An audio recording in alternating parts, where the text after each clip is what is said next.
वो मालिक, वो अल्लाह, वो वाहिगुरु, वो गॉड जिसके करोड़ों नाम हैं, वो सुप्रीम पावर कण कण में जर्रे जर्रे में मौजूद है। कोई जगह उससे खाली नहीं, और इसका मतलब वो हमारे अंदर रहता है। हिंदू धर्म में, वेद शास्त्रों में, पवित्र ग्रंथों में आया प्रभु कण कण में रहता है। इस्लाम धर्म में आया अल्लाह ताला जर्रे जर्रे में मौजूद है। और ईसाई धर्म में आया गॉड इज एवरीवेयर, मालिक हर जगह है। तो सीधा सा मतलब ये शरीर भी उस कण में आ जाता है। अगर वो छोटे से छोटे कण में ईश्वर रहता है, अणु कहें या परमाणु कहें, उससे भी छोटे कण खोज लिए गए, तो उसमें भी मालिक है। तो शरीर तो बहुत बड़ा है, इसका मतलब इसमें मालिक है। तो उसे पाने के लिए जंगलों, पहाड़ों, उजाड़ों में जाने की जरूरत नहीं। अपने विचारों का शुद्धिकरण करो, विचार शुद्ध हो जाएं। मन चंगा कठौती च गंगा। इंसान का अंदर अगर साफ है, हृदय पे कोई मैल नहीं, तो वो घर परिवार में रह के मालिक को पा सकता है। जितने भी संत, पीर, पैगंबर हुए, घर परिवार में रहते ही उन्होंने मालिक को पा लिया। दोनों तरह के रहे, घर पर त्यागने वाले और घर परिवार में रहते हुए। तो इसका मतलब मालिक को घर परिवार में रहते भी पाया जा सकता है। पर बात है इंसान वचनों पे सही रहे, अपने विचारों को शुद्ध करें, ईश्वर का नाम जपे और परमार्थी कार्य करे। जितने भले काम करेगा, जितने अच्छे नेक काम करेगा, उतना ही मालिक के नजदीक होता चला जाएगा।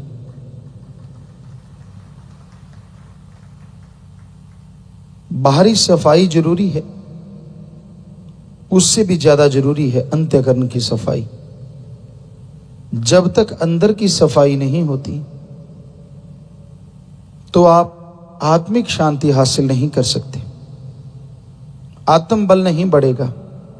और अगर आपके अंदर आत्मबल नहीं है, सहने की शक्ति खत्म हो जाएगी। कोई भी बात आपको सही नहीं लगेगी तो उसके लिए आप भड़क जाएंगे। अपनी माँ, बेटी, बहन, जो भी सामने आया कुछ भी बोलते जाएंगे। बाद में चाहे माफी मांगते फिरें, क्षमा मांगते फिरें, लेकिन कहते हैं जुबान से निकली बात और उसका जख्म कभी मिटा नहीं करता। तीर तलवार के जख्म तो मिट जाते हैं, लेकिन जुबान का जो जख्म है वो कभी भरता नहीं। इसलिए कभी किसी को कड़वा ना बोलो, बुरा ना बोलो, वरना बार बार शर्मिंदगी उठानी पड़ेगी। तो जितना हो सके मीठा बोलो, बोलने से पहले तोलो।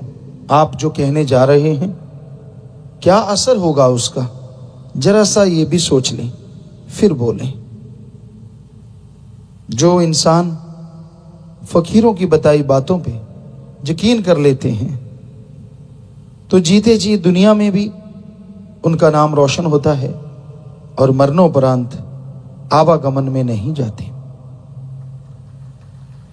फकीर as a guide, as a teacher, as a lecturer लोगों को गाइड करते हैं कि भाई ये है मेथड, ये है युक्ति, ये है रास्ता, इस पे अगर चलोगे तो मंजिले मकसूद पे जरूर पहुंचोगे। बाकी मर्जी आपकी। वैसे तो हम गाइड लेते हैं, नए शहर में जाएं, बड़ा शहर हो, महानगर, कहीं घूमना हो, कहीं नई जगह जाना हो, तो वहां का लोकल गाइड लेना पड़ता है। विदेशों में जाओ, वहां घूमना है तो वहां के गाइड होते हैं और वो लेने पड़ते हैं। तो हम इस दुनिया में, इस धरती पे तो गाइड लेते हैं और उसे समझते हैं कि ये जरूरत है। पर जो अल्लाह वाहिगुरु मालिक का रास्ता है वो तो दिखता भी नहीं। शहर में आप जाएंगे, चलो थोड़ा भटक जाएंगे, पूछ पुछा के आखिर ठिकाने पे पहुंच ही जाएंगे, क्योंकि वो तो दिख रहा है। लेकिन जो गैबी रास्ते हैं भगवान तक जाने के, या फ्यूचर, आपका फ्यूचर कैसे सेफ हो, उसका तो आप कहीं से पूछ सकते हैं, तो वो संत है। क्योंकि इस फ्यूचर के नाम पे करोड़ों रुपए लोग लूट रहे हैं। मुझे इतने चढ़ा जा, मैं तेरा भला करूं, मुझे ये दे दे, मैं तेरा भला करूं, सब बकवास। उनका खुद का तो भला हुआ नहीं, वो क्यों मांग रहे हैं लोगों से? अगर वो लोगों का इतना ही भविष्य बता सकें तो फिर मांगे क्यों? खुद का भविष्य अरबोंपति बन जाएं और मांगने की जरूरत ना पड़े। लेकिन वो तो 100 रुपए में लोगों को अरबपति बना रहे होते हैं। 100 दे दो, 500 दे दो, 10,000 दे दो, 20,000 दे दो, अलग अलग फीस है, जैसे सामने आदमी वैसी फीस। तो आप क्यों नहीं गौर करते कि जो आपको अरबोंपति बना सकता है वो खुद क्यों गरीब है? अगर उसको इतना ही भविष्य बकता है, भविष्य ज्ञाता है, तो वो खुद का भविष्य सही कर ले और खुद अरबोंपति बन जाए। तो ये पाखंड है, ये ढोंग है, ये ढकोसले हैं। हमारे धर्म क्या कहते हैं? किर्त कमाई, हिम्मत करे अगर इंसान तो सहायता करे भगवान। हिम्मते मर्दा मद दे खुदा, सीधी सी थ्योरी है। आप मेहनत कीजिए, मालिक आपकी मदद करेंगे। आप मेहनत नहीं करेंगे, मालिक क्या मदद करेंगे आपकी, बताइए?